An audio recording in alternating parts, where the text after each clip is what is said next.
Hola chicos y bienvenidos a un nuevo video de experimentos. Hoy vamos a hacer un slime dorado. Lo pintamos. Yo lo pinté. Lo puse de color celeste.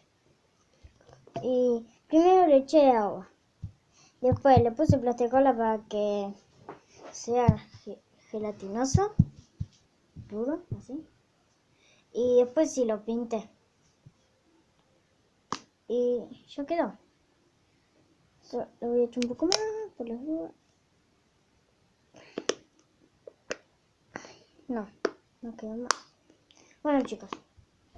Y les voy a contar que yo, sin querer, ¿viste el huevo? El radiactivo. Se me cayó sin querer y ahora lo estamos haciendo de vuelta. De color naranja. Y bueno. Estamos haciendo esto, se lo quería mostrar.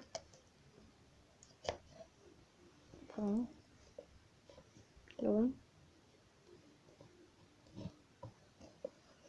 A ver, voy a agarrar la cámara. ¿Ven?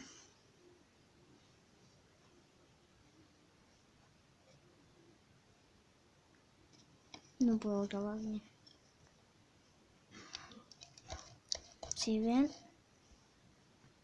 No se ve nada.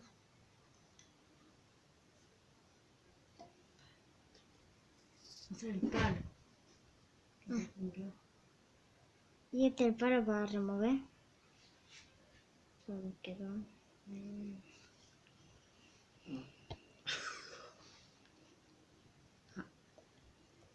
Bueno. Chicos. Chao. Y si me quieren ayudar mucho para que suba más videos, den un buen like y suscríbanse. Y activen la campanita. Chao.